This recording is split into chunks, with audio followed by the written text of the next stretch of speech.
নমস্কার বন্ধুরা, আশা করি আপনারা সবাই ভালো আছেন। আমরা সবাই ভালো আছি। তো বন্ধুরা চলুন দেখে নেওয়া যাক। আজকে একটা খুবই সিম্পল একটা রেসিপি নিয়ে চলে এসেছি।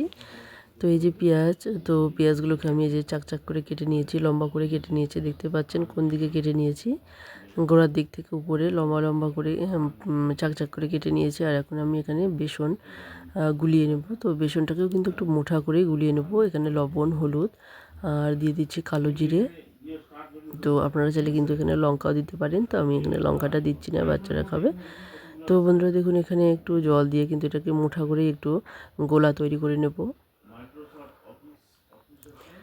আপনারা তো অনেক পকোড়া খেয়েছেন, একবার এইভাবে একবার পেঁয়াজের পকোড়া করে দেখবেন, আশা করি আপনাদের খেতে ভালো লাগবে। তো বন্ধুরা দেখুন, এখানে কিন্তু একটা মুঠা করে গোলাটা তৈরি করে নিয়েছি। তো এক এক করে এখন পেঁয়াজগুলো এরকম করে ডুবিয়ে নেব আর এখানে ভেজে নেব। তো বন্ধুরা দেখুন, এখানে লোহার কড়াই বসিয়ে দিয়েছি আর এখন দিয়ে দিয়েছি আমি সাদা তেল। তেলটা গরম হয়ে গেলেই কিন্তু আমি একটু একটু করে এরকম করে পকোড়াগুলো ভাজতে শুরু করব। পকোড়াগুলো কিন্তু দেখতে খুবই সুন্দর হয়েছিল আর খেতেও কিন্তু ভীষণই মজার হয়েছিল। তো আপনারা তো পেঁয়াজি খেয়েছেন অনেক, তো একবার এভাবে খেয়ে দেখবেন পেঁয়াজের পকোড়া, আশা করি আপনাদের ভালো লাগবে।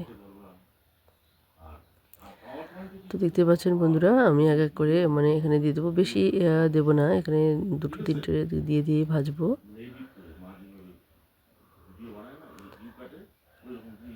তো দেখতেই পাচ্ছেন বন্ধুরা, এখানে কিন্তু একটু হওয়ার পর আরেকটা দিচ্ছি, না হলে কিন্তু একটার সঙ্গে একটা গায়ে লেগে যাবে।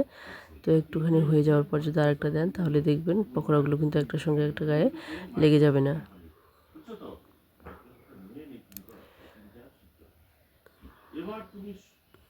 তো দেখতেই পাচ্ছেন, এখানে আমি তিনটে দিয়েছি। তো তিনটে করেই এখানে ভেজে নেব, যাতে করে খুব সুন্দরভাবে ভাজা হয়ে যায়।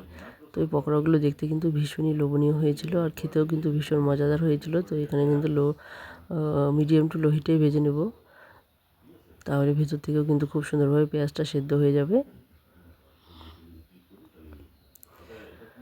তো যারা যারা এখনও পেঁয়াজের পকোড়া খাননি, অবশ্যই একবার এভাবে পেঁয়াজের পকোড়া বানিয়ে খাবেন, আশা করি আপনাদের ভালো লাগবে। তো যে সমস্ত বন্ধুরা আজকে প্রথম দেখছেন, যারা এখনও বন্ধু হননি, তারা অবশ্যই বন্ধু হয়ে পাশে থাকবেন। আর পুরনো বন্ধুরা যারা শুরু থেকে শেষ অবধি সঙ্গে আছেন, সবাইকে অসংখ্য অসংখ্য ধন্যবাদ।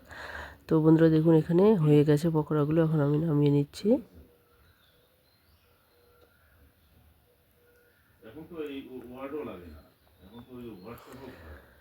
তো দেখতেই পাচ্ছেন পকোড়াগুলো কিন্তু খুব সুন্দরভাবে ভাজা হয়ে গেছে। এক এক করে এভাবে সমস্ত পকোড়াগুলোকে ভেজে নেব। তো দেখুন, এখানে আমি তিনটে নামিয়ে নিয়েছি আর যে বাকি পকোড়াগুলো কিন্তু আমার হয়ে গেছে। তো দেখুন দেখতে কতটা সুন্দর হয়েছে। এটা দেখতে যেরকম সুন্দর, খেতেও কিন্তু ভীষণই মজার হয়েছিল। আমার তো ভীষণই ভালো লেগেছে। তো আপনাদের আশা করি ভালো লাগবে, অবশ্যই একবার ট্রাই করে দেখবেন। তো এরকম গরমা গরম পকোড়া যখন তখন আপনারা কিন্তু বানিয়ে খেতে পারেন। তো বন্ধুরা আজকে এখানেই শেষ করে দিচ্ছি, আবারও চলে আসবেন নতুন কোনো রেসিপি নিয়ে। ততক্ষণে সবাই ভালো থাকবেন, সুস্থ থাকবেন।